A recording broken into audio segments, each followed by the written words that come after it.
Hey guys, welcome to another video, and it's something different today. We're looking at Judgement Apocalypse Survival Simulation, which has just recently had a big update.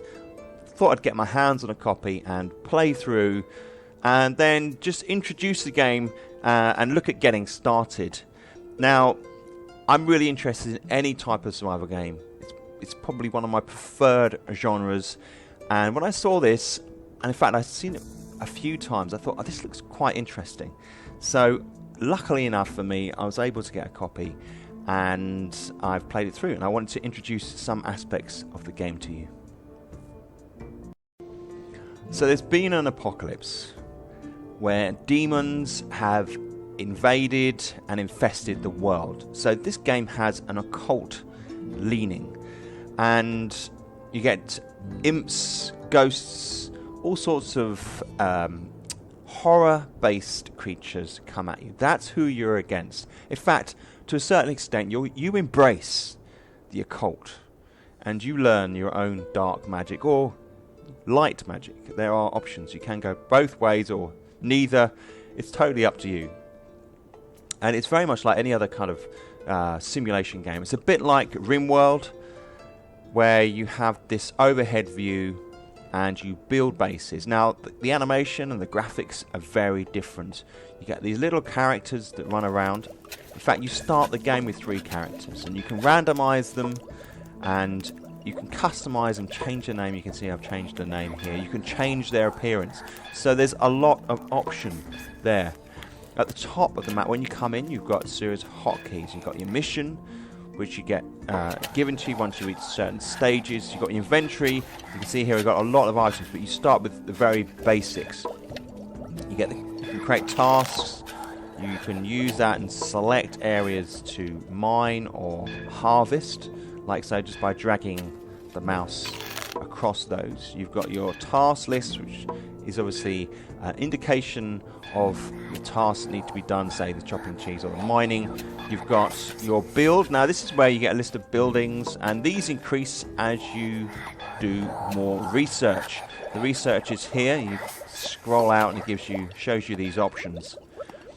Now, when I first started this, I didn't realise you could scroll across. It's not exactly obvious, but there are lots of things to research, and I've got to say, you get to a stage where you're quite into the game, but yet you still haven't accessed most of the research branches.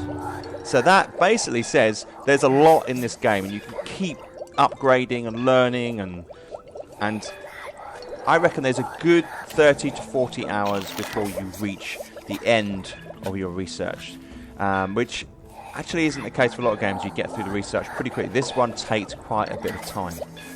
You can hear in the background we've got some occult research going on. I've got an occult library here. You can hear Lucy working away at that.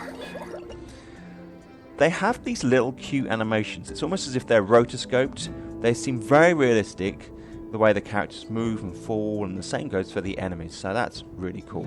Up back on the task menu, we've got the crafting, and as you increase the range of buildings you have available, you can increase your crafting options. You can see here lots of different types of food and shields, and increasing the number of types of weapon that you have. And then very interestingly, you'd think that maybe this might be the stage where that's where it's limited, but it isn't. You have a world map as well. Now this is pretty big. You can see here I'm scrolling around. I haven't explored too much, although I've been playing for quite a while now. When you head out into the map, you have to select a location. So you click on a location, select the option there, then you pick your team. Now early on you can't actually pick more than 5 people, so you have to select maybe your 5 best equipped, and you can see their health bars there as well, so you've got to make sure you don't pick anybody who's really too injured. So pick 5 people. You need to have meals to go with them so they can survive on their journey. And then what happens is you send them out and get this little pointer here. They go to these little locations. This is obviously a factory location, industrial, and I'm after this loot here. And then it generates a map with the clouds of war, the mist of war, So you can't see exactly where you're going until you get into a location. So you can pause it and position your team. So based upon what sort of weaponry they have.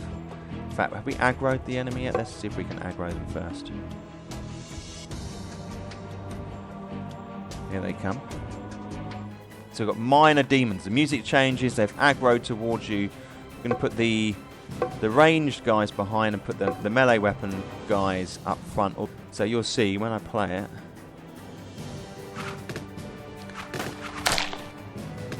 I love the little animations, the way they fall down. It's very three-dimensional.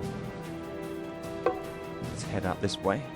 See, the crates are here. You can choose to search the crates, or you can just destroy all the demons. Here's another minor demon with an imp. These guys, this is a pretty weak group. Here they come.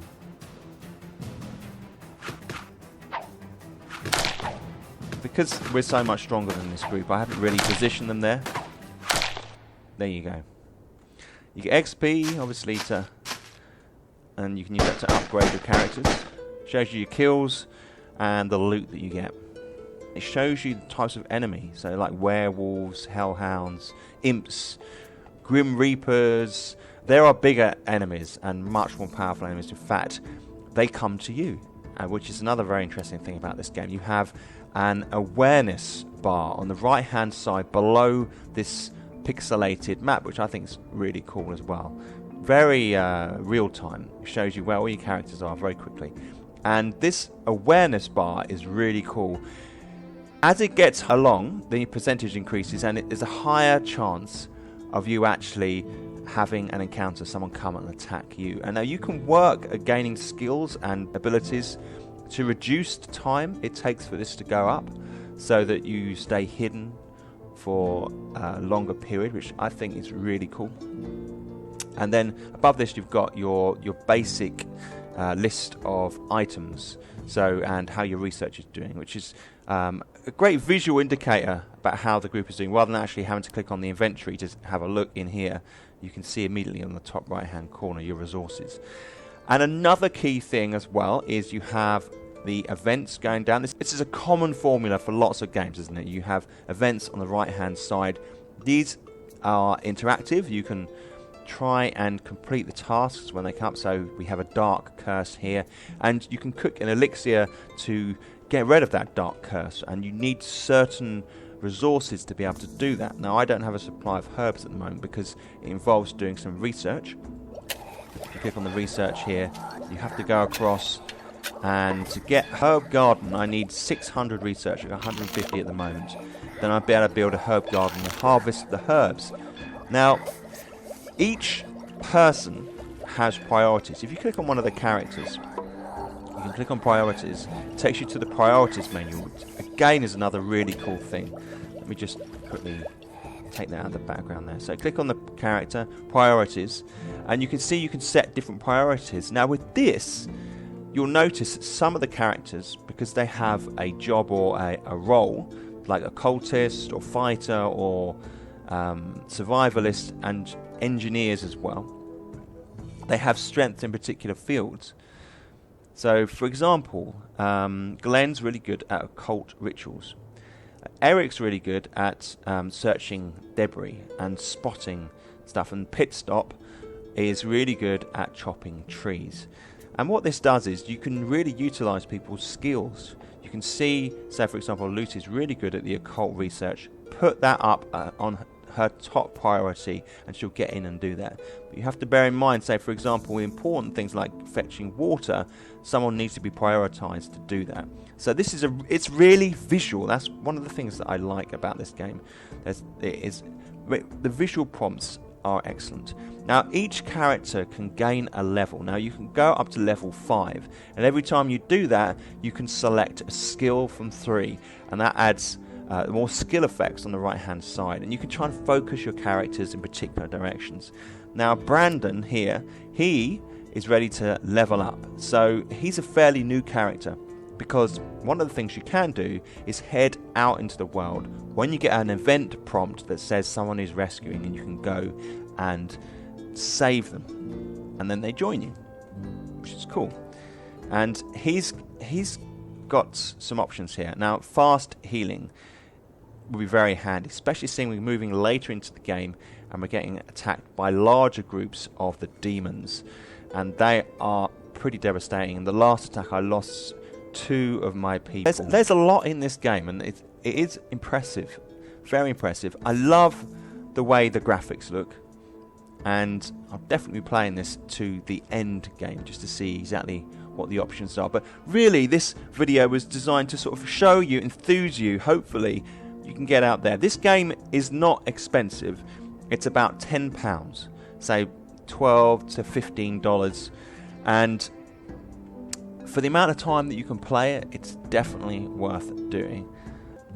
So guys, I hope you found this video interesting. If you did, click the thumbs up. If you've got any questions, add them down below. If you are a veteran at this game and you want to also add some comments down there and tell us a bit more about it, then please do.